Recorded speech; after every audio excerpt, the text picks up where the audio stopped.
Fala galera, beleza? Tudo bem com vocês? Espero que seja tudo certo aí com vocês, seus familiares, todo mundo, né? Nesse período de quarentena. Espero que todo mundo esteja bem aí, tá? Acompanhando essas aulas, né? Lembrando, tem que continuar acompanhando as aulas assiduamente, tá? As aulas, as lives, todo mundo aí assistindo diariamente, tá? A gente vai começar a trabalhar essa semana, tá, com comércio global, certo? Quando a gente fala de comércio global, é muito importante a gente entender, primeiramente, como é que funciona, né?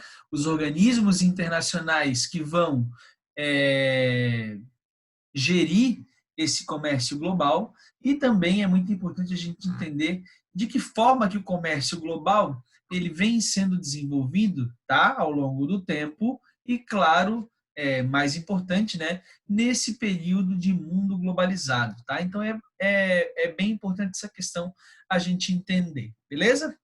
Vamos começar a aula, então. A primeira coisa que eu tenho para falar para vocês é em relação à Organização Mundial do Comércio, tá? Organização Mundial do Comércio, que é o órgão, é a organização, né, que vai gerir o comércio mundial. Como fala aqui, né, ela foi fundada em 1994, tendo aí o início das suas atividades em 95. Ela é o organismo atual de gerenciamento do comércio mundial, beleza?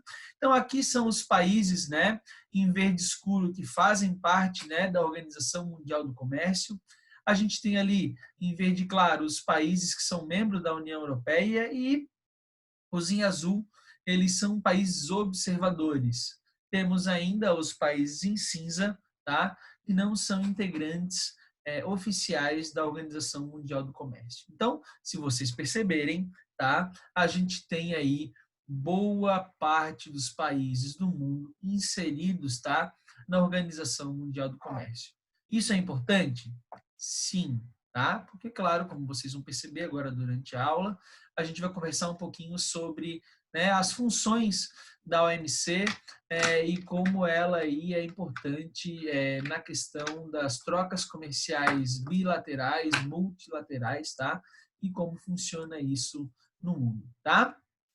Então, já falando da OMC, então ela tem como função, né, organizar, regulamentar as relações comerciais, tá? Então, como é que ela vai fazer isso? Ela vai fazer evitando as desvantagens comerciais e vantagens, né, para outros países, lembrando sempre de tentar fazer com que os países pobres eles não sejam desfavorecidos nessas trocas comerciais. E como vocês sabem, né, os muitos países mais pobres eles ainda são explorados hoje em dia.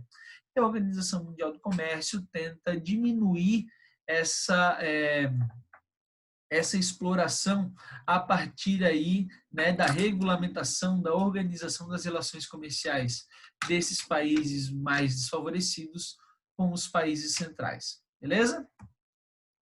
Os princípios da OMC. Então, a OMC, gente, né, a Organização Mundial do Comércio, ela tem como princípio, né, elevar o nível de vida das populações menos favorecidas, garantir o pleno emprego, né, garantir que as pessoas tenham um rendimento efetivo, real, que as pessoas tenham aí um rendimento que seja garantido e que elas consigam viver com seus rendimentos, tá? Além de, claro, expandir a produção e o comércio de bens e serviços. Lembrando que hoje em dia, né, a gente não tem apenas o comércio de produtos, tá? Acontecendo no mundo. A gente tem hoje muitos serviços sendo comercializados. E a OMC vai ser bem importante para garantir, né, a regulamentação desse tipo de troca comercial. Beleza? Onde se localiza a sede da OMC? Se localiza em Genebra, na Suíça, tá? E a gente tem aí, totalizando 148 países membros, isso, claro, dados de 2005, tá? Os últimos países que aderiram foram aí China, Taiwan, Armênia, Nepal e o Camboja, tá? Temos, então, as regras do comércio internacional sendo realizadas de duas formas, tá? A partir de relações multilaterais ou blocos econômicos, tá? Então é muito importante a gente pensar e lembrar que as trocas comerciais, elas podem acontecer dessas duas formas, tá? A partir dessas relações multilaterais ou dos blocos econômicos, que a gente vai falar um pouquinho também, tá?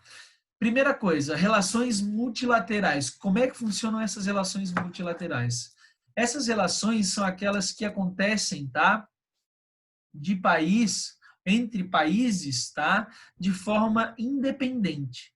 Então, por exemplo, o Brasil faz trocas comerciais diretamente com a China e com os Estados Unidos, com a Itália, e não necessariamente eles fazem parte do mesmo bloco econômico.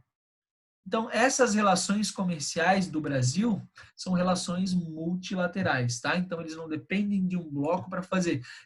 São relações que acontecem apenas do Brasil para com os países, tá?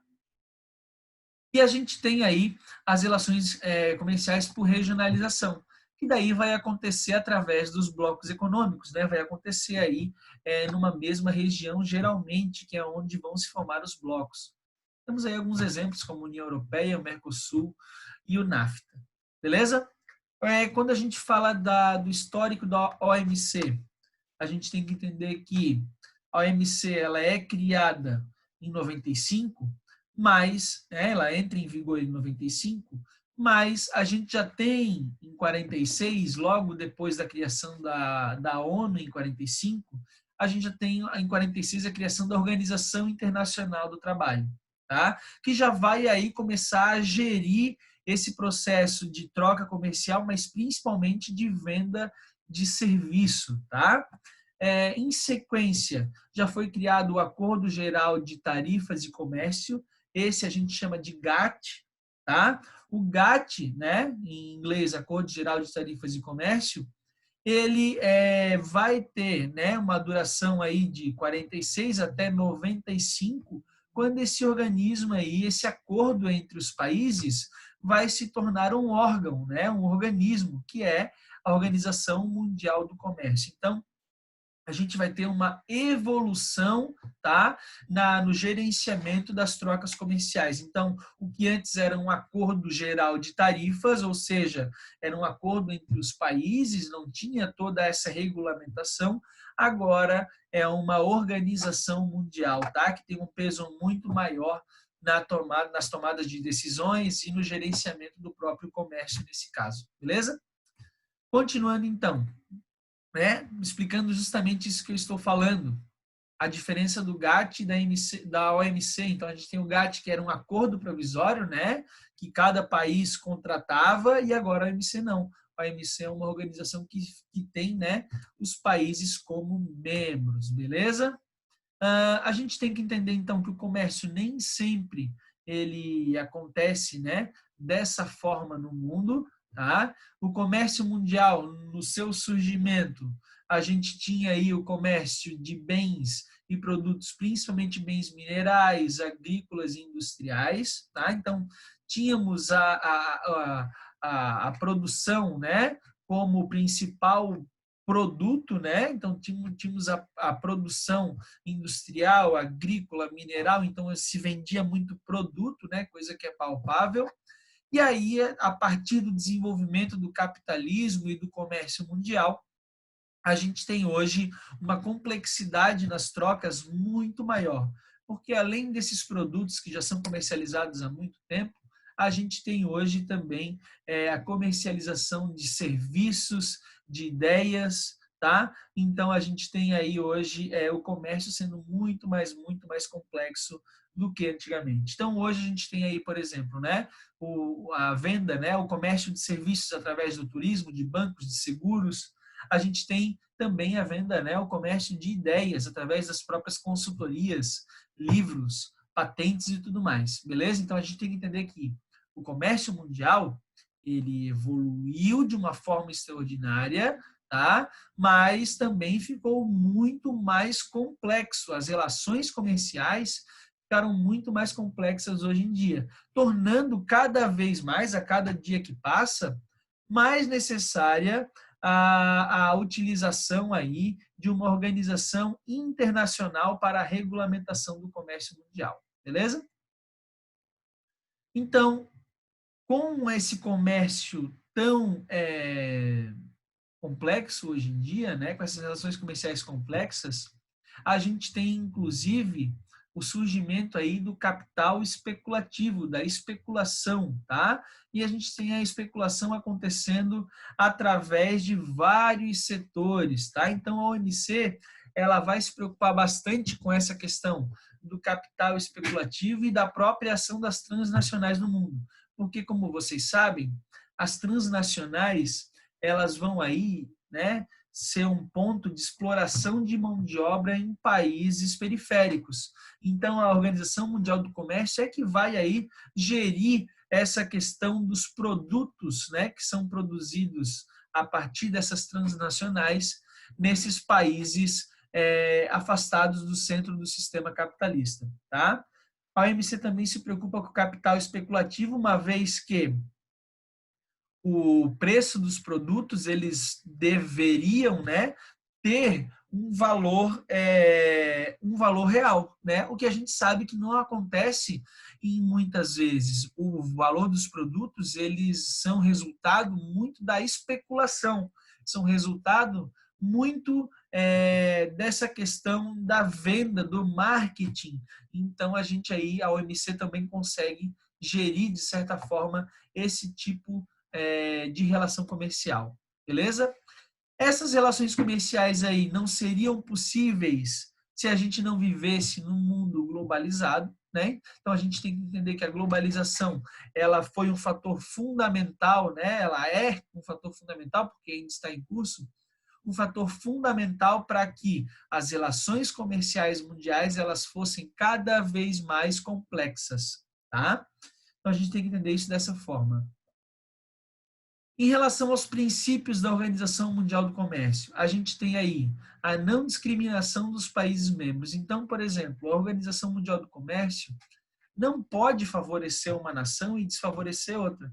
Tá? Então, a Organização Mundial do Comércio tem que trabalhar com equidade com todos os países. Tá? Então, a gente tem aí esse sendo um dos principais princípios da OMC. Tá? Mesma coisa em relação à reciprocidade. Então, as mercadorias que são importadas, né, e as nacionais, elas devem ter condições igualitárias. Tá? Então, a gente não pode ter aí talvez um produto nacional com uma qualidade muito inferior a um produto importado.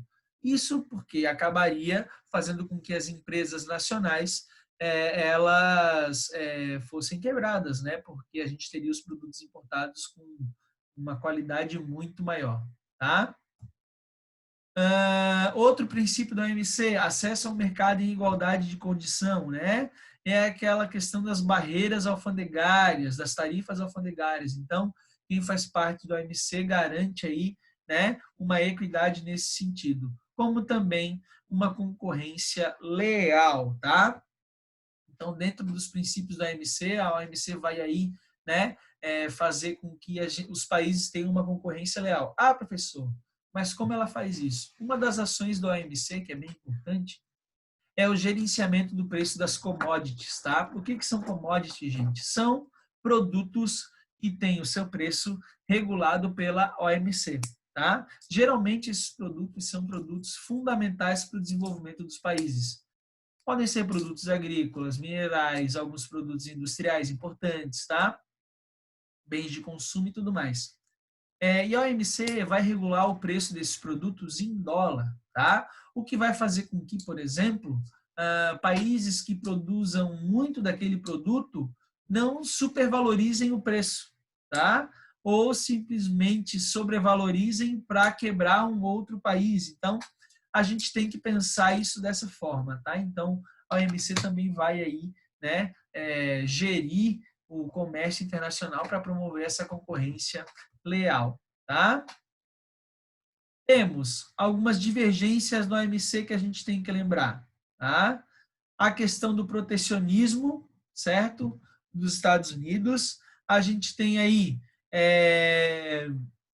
o grupo do G20, que o Brasil faz parte, buscando ainda regras justas para o comércio mundial da agricultura, porque ainda a produção de produtos primários ela é muito desfavorecida em relação aos produtos industrializados, principalmente os produtos industrializados de tecnologia de ponta, tá? Então a gente tem aí, né, os países, principalmente os países periféricos, eles brigam para que a gente tenha uma valorização dos produtos primários, tá? E a gente tem aqui, né, falando um pouquinho do comércio internacional no geral, né, de como esse comércio foi se tornando internacional. Então a gente tem aí, né, após a Segunda Guerra Mundial, a criação dos blocos econômicos, que tem como principal função ficar, né, tornar mais forte no cenário global os países membros, tá?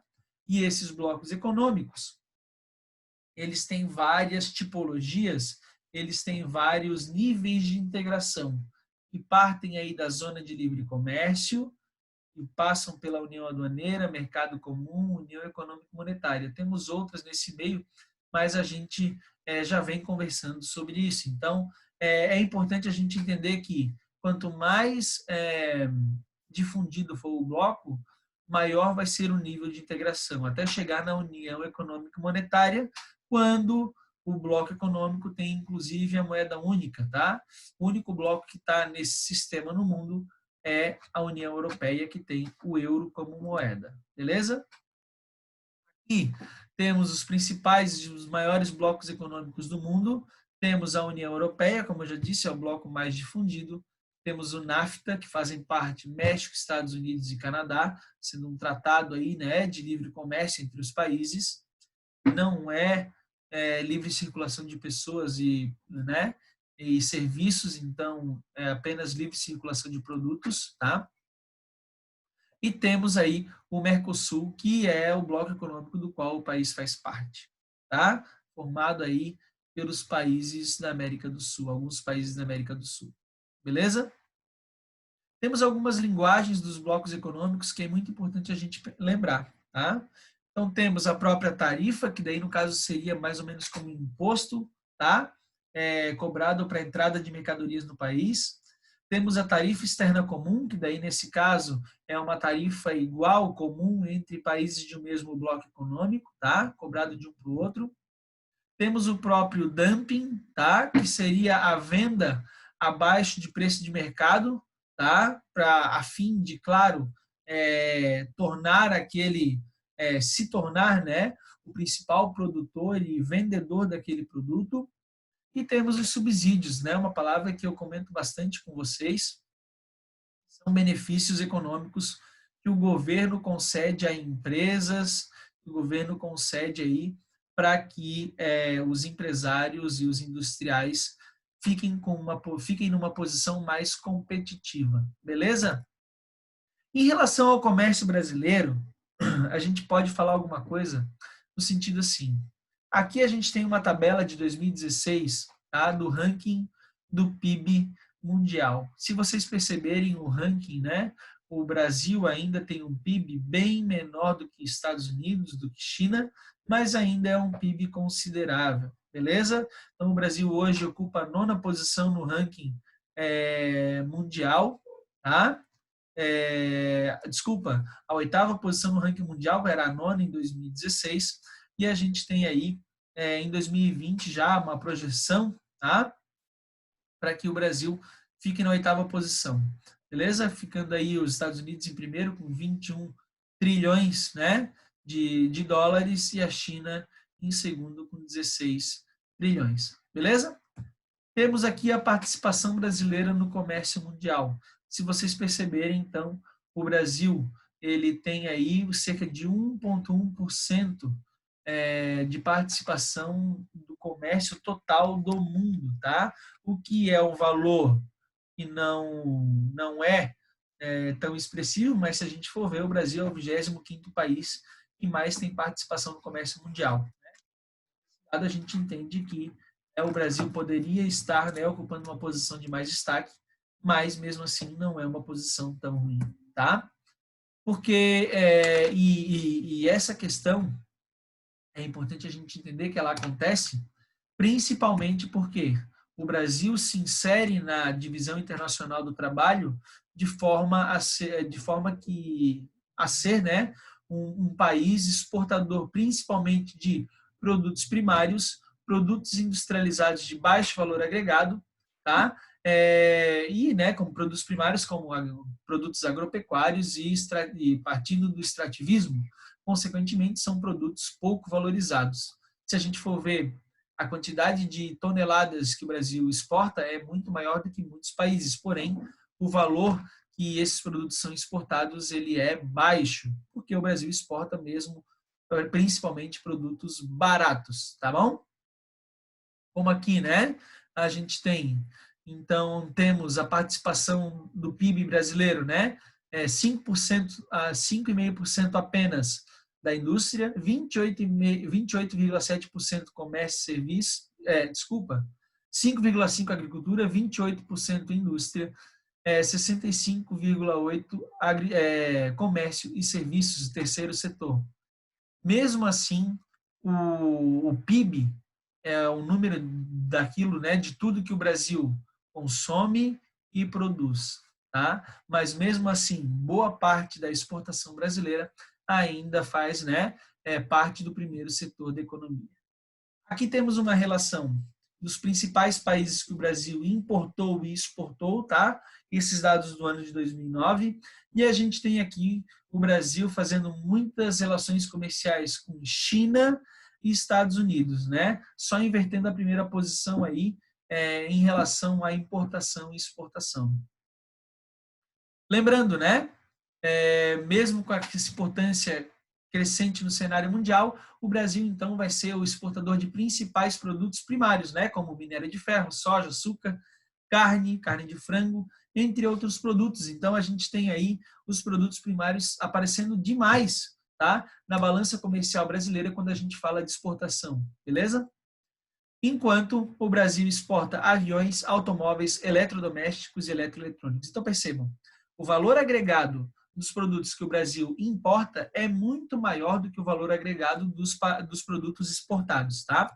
O que faz com que, mesmo com essa relação, o Brasil tenha uma balança comercial superavitária. O que isso significa? Que o Brasil exporta mais do que importa em valores. Então percebam, o Brasil tem que exportar quantas toneladas de soja para comprar um avião? Certo? Então, qual é a relação que a gente tem que fazer? É que mesmo exportando muito produto primário, o Brasil ainda, em valores, exporta mais do que importa. Isso significa que, para conseguir essa balança comercial positiva, o Brasil tem que exportar muito, mas muito produto primário. Beleza? Aqui, então, terminando já, a gente tem, né, os principais compradores de produtos brasileiros. Então, temos aí os Estados Unidos em primeiro lugar, né? E a gente tem os principais produtos que são exportados pelo Brasil. Então, percebam, veículos, autopeças, principalmente por causa das transnacionais, né? A gente tem soja, ferro, aço, minério, petróleo. Então, percebam, olha só, quanto produto primário, né? E a gente tem os principais produtos importados do Brasil. Então, ao mesmo tempo que a gente tem, né, esses produtos primários sendo exportados, a gente tem aí petróleo, elétricos, veículos, autopeças, produtos farmacêuticos que são muito caros, tá? Então, a gente tem aí esse tipo de produto sendo exportados, sendo importados pelo Brasil, né? E é isso que está sendo explicado aqui nessa parte. Beleza, gente? A nossa aula fica por aqui. Eu espero que vocês tenham entendido aí. Vocês sabem que qualquer dúvida é só entrar em contato comigo, tá? Mas acredito que a gente ainda vai fazer aí aulas de revisão desse conteúdo, tá certo? Galerinha, um beijo para vocês, um abraço. Vamos nos falando na próxima aula, na próxima semana, tá bom? Tchau, tchau.